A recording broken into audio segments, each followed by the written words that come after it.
কোন পথে গেল শ্যামরাই সখী রে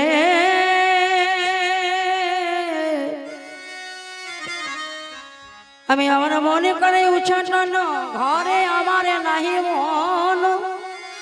দেখ দেখ আমি এমন ঘরে বাস করি আমার প্রাণ বল্লভে বুঝে নেচে নেচে গোঠে গেল বৃন্দাবনের কর্কশ মাটি হয়তো অরুণ তাপে সূর্য তাপে তপ্ত হয়েছে আমার প্রাণ বল্লভের চরণের তলায় বুঝি বড় কষ্ট লাগে তাই জন্য আমার পরাণে মধু আমি বেদের কাছে প্রার্থনা করি ওরে আমার ওই প্রাণনাথের মদনে নয় অঙ্গে নয় যদি চরণে ব্যথা লাগে তাই সখিনে তোরে মিনতি করি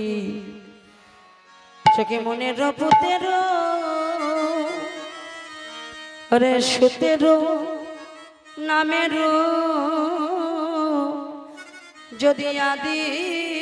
দু আখর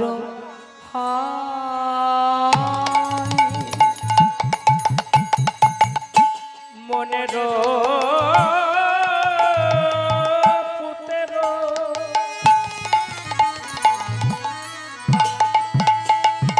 ওরে সুতের নামে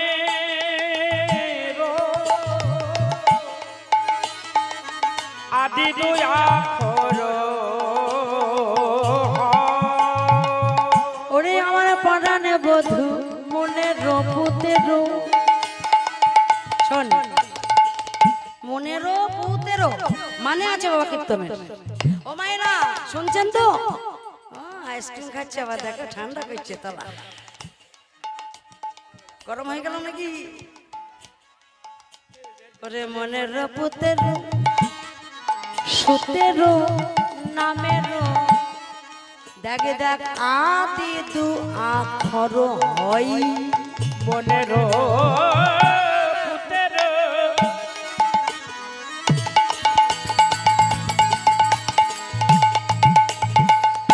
সুতের নামের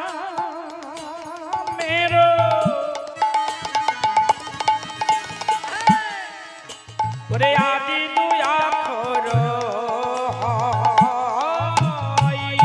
আমার নন্দের নন্দন আমার নন্দের নন্দন ওই না বন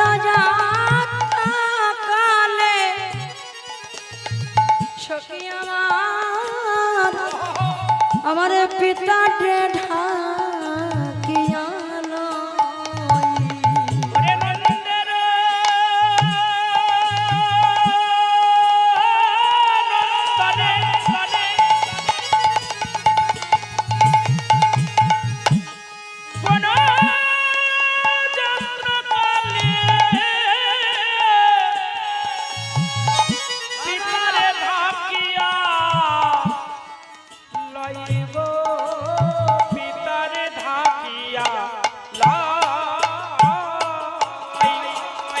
নন্দের নন্দন ওই না বন যাত্রা কালে ওরে সখী যদি পিতারে পিতারে পিতারে ঠাকিয়া লই সখী তাহলে কি হতে জানিস আমার মনের আশা আহা মনের আশা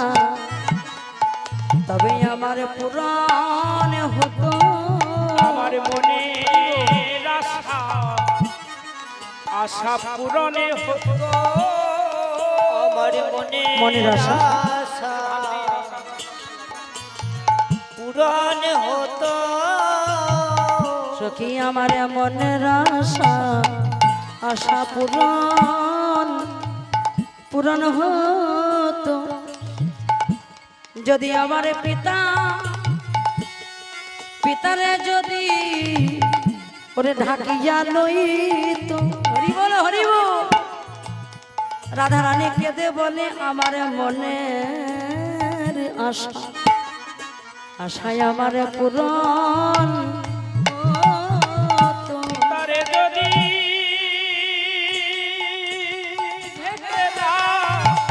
তো আমার মনের আশা পূরণ হতো সখাগণ সঙ্গে এ আমার প্রাণনাথে গোটে গেল হয়তো গোটে গোচারণ গোচারণ করবে বলে সখী আমার মন প্রাণ সে তো মানে না রে ওই সখাগণের শনি ওই গোঠে গেল আমার মনে প্রাণ কিছু মানে না রে। আমি ঘরে একা একা ওরে একা একা আমি বসতে করি এই যে আমার কৃষ্ণ বাদিনীর ঘরে রে ওরে একা একা বস করি কৃষ্ণবাদিনীর ঘরে একা একা বসতি করি আমার মনের আশা মনে রই